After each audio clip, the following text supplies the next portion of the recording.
जय Hind. Part number 6 में आप सभी लोगों का मैं स्वागत करता हूं। पार्ट नंबर 5 में गुरु द्रोणाचार्य ने महारथी कर्ण का अपमान किया। जब अपमान किया, उनको सहन नहीं हुआ, उधर ही उन्होंने प्रतिज्ञा ली कि मैं जब तक ब्रह्मास्त्र प्राप्त नहीं करता तब तक मैं हस्तिनापुर में नहीं आऊंगा। तभी ही वहां से वो सीधा महेंद्रगिरी पर्वत के लिए चले गए। जब महेंद्रगिरी पर्वत के लिए जा रहे थे, कुछ दूर जाते ही उन्होंने अपना घोड़ा जो है एक शूद्र के पास दिया और शूद्र को यह बात बोली कि मैं वापस आते टाइम मेरा घोड़ा ले लूंगा, आप इसको संभालना। और शूद्र ने बोला मैं इसको संभाल लूंगा। और वहां से कर्ण पैदल ही चलना शुरू कर दिया और अपना भेष बदल के जाना शुरू किया। वो इसलिए किया था क्योंकि कर्ण ने दिग्विजय किया था। तब दिग्विजय में कर्ण पूरे भारतवर्ष में घूमा था, पूरे लोग उनको जानते थे और महारथी कर्ण का जय जयकार हुआ था, इसलिए कर्ण ने भेष बदला था। तभी वो महेंद्रगिरी पर्वत के पास जाते हैं। प्रभु परशुराम का शिष्य उनको वो रास्ते में मिलता है और वो उनको पूछता है कि आप किस लिए आए हो और आप कौन हो। महारथी कर्ण उनको ये बोलता है कि मैं भ्रू कुल का ब्राह्मण हूं, मेरा नाम भार्गव है और मैं प्रभु परशुराम के पास अस्त्र शस्त्रों की शिक्षा प्राप्त के लिए आया हूं, मेरे को परशुराम जी से मिलना है। तभी उनका शिष्य उनको महेंद्रगिरी पर्वत पे लेके जाता है, प्रभु परशुराम के दर्शन कराता है। जब प्रभु परशुराम के दर्शन होते हैं तब कर्ण प्रभु परशुराम से बात करते हैं और शिक्षा प्रदान करना शुरू कर देते हैं। तभी परशुराम ये बोलते हैं, क्षत्रिय छोड़ के मैं सभी को शिक्षा देता हूं। उसके बाद कर्ण जो है अपनी शिक्षा अच्छी तरह ले रहा होता है और प्रभु परशुराम का प्रिय शिष्य बनता है। जब उनको अस्त्र शस्त्र लेने की बारी आ गई तब उनको अस्त्र शस्त्र भी मिलना शुरू हो जाते हैं। तभी उनको ब्रह्मास्त्र का दिन आता है और ब्रह्मास्त्र परशुराम जी उनको देते हैं। जब कर्ण को ब्रह्मास्त्र प्राप्त होता है तो इस जगत का सर्वश्रेष्ठ धनुर्धर बनने का मान एक कर्ण को प्राप्त होता है।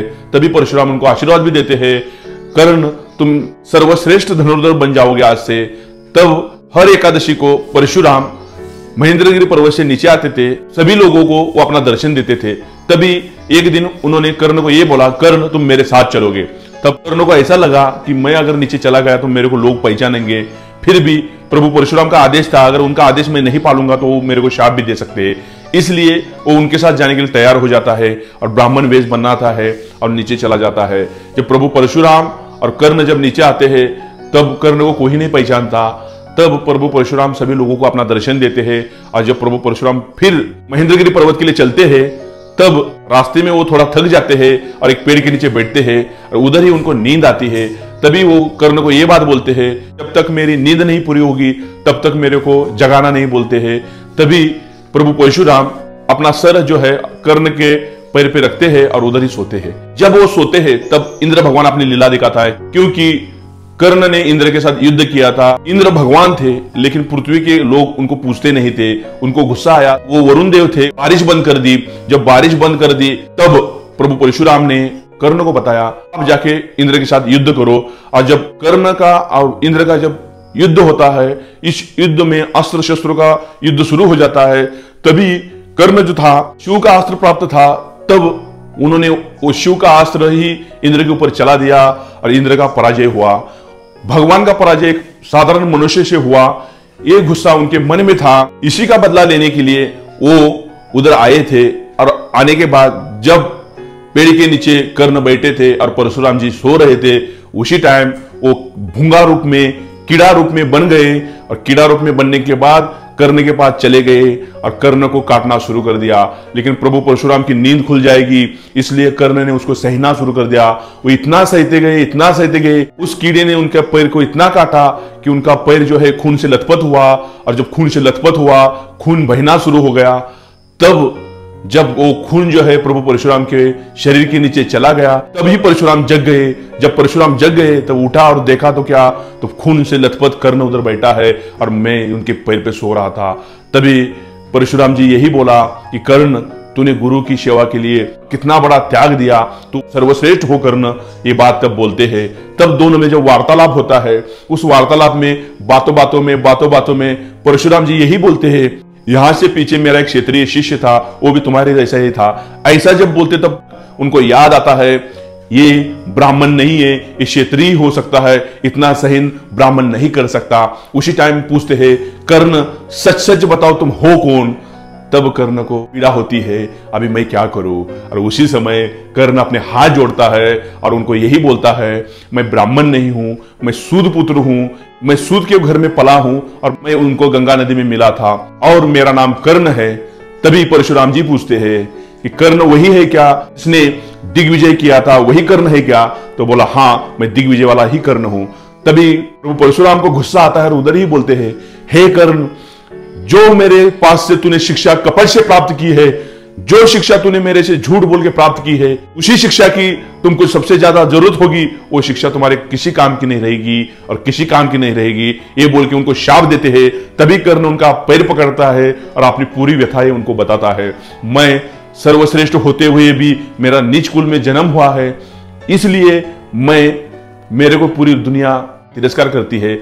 तभी प्रभु परशुराम को उनको दया आती है और प्रभु परशुराम उनको ये बोलते हैं, मैं मेरा शाप तो वापस नहीं ले सकता, लेकिन मैं तुमको आशीर्वाद देता हूं कि तुमको मैं ऐसे कुछ अस्त्र देता हूं, उस अस्त्र का प्रयोग तुम करते रहना और तुमको उसका फायदा होता रहेगा। उसके बाद कर्ण वहां से दुखी चेहरे से हस्तिनापुर के लिए निकल जाता है। तभी रास्ते में जब उसको घोड़ा मिलता है और घोड़े पे बैठता है और गंगा नदी के किनारे से चल रहा होता है, तभी वो गंगा नदी में जलपान कर रहा होता है। और जब गंगा नदी में जलपान करता है, उधर एक ऋषि मुनि का आश्रम था, उस ऋषि का नाम था वशिष्ठ, और उनके आश्रम में विलाप चल रहा था क्योंकि उनकी गौरा नाम की जो गाय थी उसका बछड़ा गुम हो गया था और वो बछड़ा जो था इंद्र ने ही लीला की थी और वहां उसने एक राक्षस को भेजा था और राक्षस ने उस बछड़े को उठा के जंगल में लेके चला गया था। और ऋषिवर्य की गाय जो थी बच्चे के विलाप में रो रही थी और तभी ऋषिवर का पूरा परिवार उस दुख में डूबा था और पूरा रो रहा था।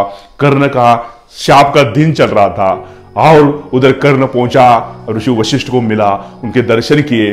प्रभु आपके साथ क्या घटना घटी है? तब उन्होंने सब बातें बताई और कर्ण ने उधर ही वचन दे दिया कि मैं इस गाय के बछड़े को लाके रहूंगा, मैं उस गाय को बछड़े को लाके रहूंगा। और तभी अपना धनुष्य लेके गाय के बछड़े के लिए वो जंगल में चला जाता है।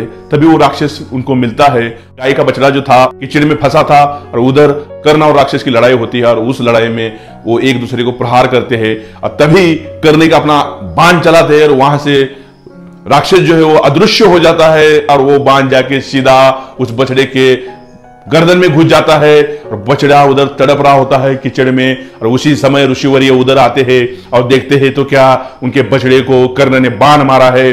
तभी ऋषिवर्य गुस्सा होते हैं और तभी कर्ण को शाप देते हैं कि तूने जैसे मेरे गाय के बछड़े को मारा है और एक कीचड़ में फंस के जैसे तड़प रहा है, वैसा तुम्हारे रथ का पहिया कीचड़ में फंसेगा और उसी रथ के पहिए को निकालते समय ही तुम्हारा भी ऐसे ही तड़प तड़प की मृत्यु होगा, ऐसा शाप देते हैं। और वहां से वो ब्राह्मण देवता निकल जाते हैं।